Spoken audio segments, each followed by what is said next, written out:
त्यामुळे कर्नाटकमध्ये गुटखा तयार होतो आणि ट्रकच्या ट्रक भरून तो सांगलीमध्ये येतो। 3 वेळा सांगलीच्या कुपवाड MIDC मध्ये 2-2 हजार कोटीचा ड्रग्स सापडलेला आहे। नमस्कार। महाराष्ट्रामध्ये गुटखा बंदी आहे, तरी सुद्धा सांगली जिल्ह्यातील अनेक ठिकाणी, अनेक शहरांमध्ये, गावांमध्ये गुटख्याची चोरून सर्रासपणे विक्री केली जाते। या संदर्भात भाजपाचे नेते पृथ्वीराज पवार यांनी कालच अन्न आणि औषध प्रशासनाला एक इशारा दिलाय। तो इशारा नक्की काय आहे या संदर्भात आपण त्यांच्याशी बोलणार आहोत।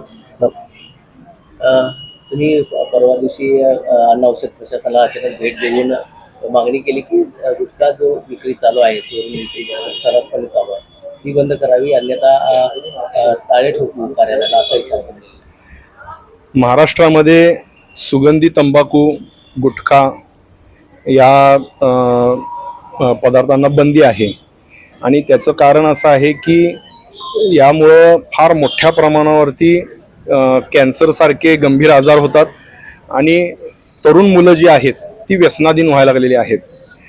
मुळात महाराष्ट्रामध्ये हा कायद्याची अंमलबजावणी करताना शेजारच्या कर्नाटक राज्यानं मात्र अजून तितक्या प्रभावीपणे या कायद्याची अंमलबजावणी केलेली नाही। त्यामुळं कर्नाटकमध्ये गुटखा तयार होतो आणि ट्रकच्या ट्रक भरून तो सांगलीमध्ये येतो। सांगलीच्या मिरजेमध्ये, सुभाषनगरमध्ये तो उतरवला जातो आणि तिथून तो पुन्हा सांगली जिल्ह्यामध्ये आणि पश्चिम महाराष्ट्रात अगदी मुंबईपर्यंत हा गुटखा पुरवला जातो आणि त्याचं रॅकेट इतक्या प्रभावीपणे काम करायला लागलंय की आपण म्हणलात की गुटखा चोरून मिळतो, आमच्या मते तर गुटखा आता उघडपणे सगळीकडे मिळायला लागलाय। तो किराणा मालाच्या दुकानामध्ये मिळतो, तो पानपट्टीमध्ये मिळतो, तो सायकलवरनं फिरणाऱ्या लोकांच्याकडे मिळतो, टपरीमध्ये मिळतो। असा हा उघडपणे गुटखा विकला जात असताना याची खरी सगळ्यात महत्वाची जबाबदारी आहे ती अन्न आणि औषध प्रशासनाची आहे, त्या विभागाची आहे, पण त्यांच्याकडून आज सगळ्यात कुठलीही प्रभावी कारवाई झाली नाही असं आम्हाला वाटतं। आपल्या जिल्ह्याचे पालकमंत्री आहेत चंद्रकांतदादा पाटील यांनी एक मोहीमच हाती घेतलेली आहे की नशामुक्त सांगली, या संदर्भात तुम्हाला काय वाटतं? नशामुक्त सांगली हा तर सगळ्यात गंभीर विषय आहे। गेली 3 वर्षापेक्षा जास्त सांगलीकरांनी ही मोहीम चालवली आहे।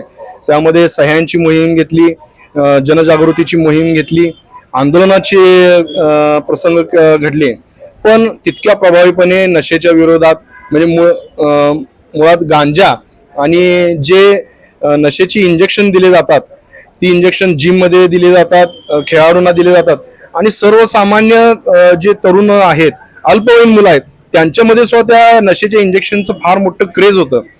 त्या नशेच्या ह्या बाजारावरती जर का 3-4 वर्षापूर्वीच घाव घातला असता तर आज मोठ्या प्रमाणावरती ज्यांना ऍडिक्शन झालेलं आहे, ज्याचं व्यसन लागलेलं आहे, ते व्यसन कुठं आटोक्यात राहिलं असतं। आज परिस्थिती अशी आहे की अनेक युवकांना, तरुणांना याचं व्यसन लागलेलं आहे। पण एक चांगली गोष्ट अशी की चंद्रकांत दादा सांगलीचे पालकमंत्री झाले आणि पहिल्या दिवशी त्यांनी या नशेच्या बाजारावरती घाव घालायला सुरुवात केली।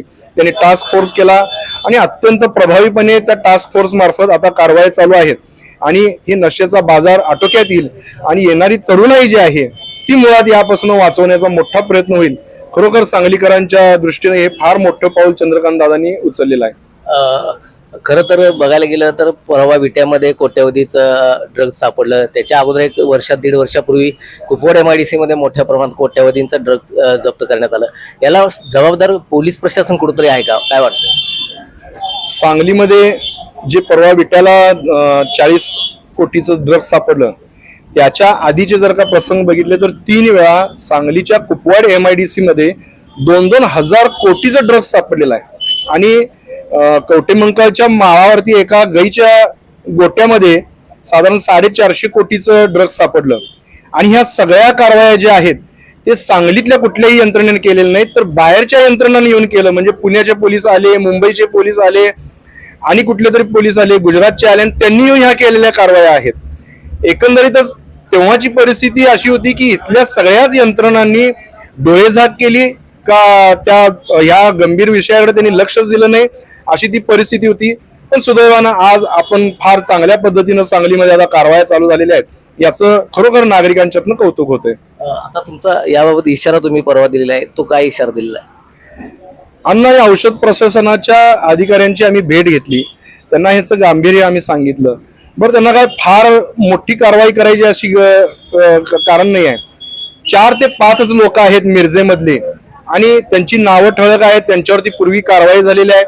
गोडाऊनही तेच वापरले जातात, हे तस्करी पण तीच लोक करतात. या लोकांच्या एकदा जर का मुसक्या आवळल्या तर मोठ्या प्रमाणावरती या गुटख्याच्या बाजारावरती आपण आळा घालू शकतो. पण संबंधित यंत्रणेकडे तेवढं मनुष्यबळ नाही आहे, त्यांचं धाडसही तेवढं वाटत नाही आहे. त्यामुळं आम्ही आज त्यांना इशारा दिलेला आहे की तुम्ही याच्यावरती कारवाई करा. येणाऱ्या काळामध्ये आम्ही पालकमंत्री चंद्रकांत दादांच्या पण समोर हा विषय ठेवणार आहे आणि नक्कीच त्यातून काहीतरी चांगली कारवाई होईल असं आम्हाला वाटतं.